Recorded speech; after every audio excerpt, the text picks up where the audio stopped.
കുറെ നിസ്കരിച്ചാ സ്വർഗത്ത് പോകുന്നു വിചാരിച്ചു വെച്ച പാപന്മാരുണ്ട് ഇതിന്. കുറെ നോമ്പ് വെച്ചാ സ്വർഗത്ത് പോകുന്ന വിചാരിച്ച ചെമ്മാരുണ്ട്. പോവൂല. നിസ്കാരം കൊണ്ട്, നോമ്പ് കൊണ്ട്, ഉംറ കൊണ്ട് സ്വർഗത്ത് പോവില്ല. നിങ്ങൾ വെറുതെ വിചാരിക്കുക, ആ സാധനമൊക്കെ അവിടെ കിടക്കും. മനുഷ്യനോട് ചെയ്തത് മുഴുവൻ പൊരുത്തപ്പെടാതെ ഒരുത്തനും സ്വർഗത്ത് പോവില്ല. എത്ര നിസ്കരിച്ചിട്ടും കാര്യമില്ല. അമ്മായിമ്മ രാവിലെ എഴുന്നേൽക്കും, 3 മണിക്ക് പുലർച്ചെ അമ്മായിമ്മ എണീക്കും, നിസ്കാരക്കുപ്പായ എടുത്തിടും, ഒന്നുമെടുത്ത് നിസ്കാരക്കുപ്പായ എടുത്തിടും.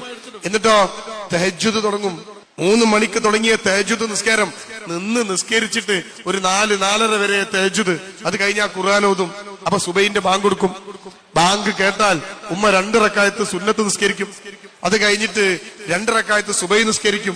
അതും കഴിഞ്ഞ് നേരം പുലരുവോളം ആ നിസ്കാരക്കുപ്പായത്തിൽ നിസ്കാരപ്പടത്തിലിരുന്ന് നിസ്കരിക്കും. പിന്നെ ഖുർആൻ ഓതും. എത്ര നേരായില്ലേ? 3 മണിക്ക് എണീറ്റ് ഉമ്മ നിസ്കാരപ്പടത്തുനിന്ന് എഴുന്നേൽക്ക് 7 മണിക്കാ. 4 മണിക്കൂർ ഈ ഉമ്മ നിസ്കരിക്കാണ്, ഈ ഉമ്മ ഖുർആൻ ഓതാണ്. എന്നിട്ടോ 7 മണിയാകുമ്പോ നിസ്കാരപ്പടാണ് മടക്കും. നേരെ അടുക്കളേക്കാണ് ചെല്ലും. ഇവിടെ ആരാ ഉള്ളത്? മരുമകളുണ്ട്. വേറെ ഏതോ വീട്ടിൽ നിന്ന് കയറി വന്നൊരു പെണ്ണ്. പിന്നെന്താ പണി? 7 മണി മുതൽ വൈകുന്നേരം വരെ എതിരിട്ട് കുത്തുക. എങ്ങനെയുണ്ട്? 4 മണിക്കൂർ നിസ്കരിച്ച് ഖുർആൻ ഓതി, ബാക്കിയൊക്കെ ഈ മരോളോട്ട് കുത്തുക. എന്നിട്ട് ഈ മരുമകൾ കണ്ണീര് മൊഴിപ്പിച്ച വീട്ടിനകത്ത് കഴിയുക, മനസ്സിങ്ങനെ വിഷമിക്കുക.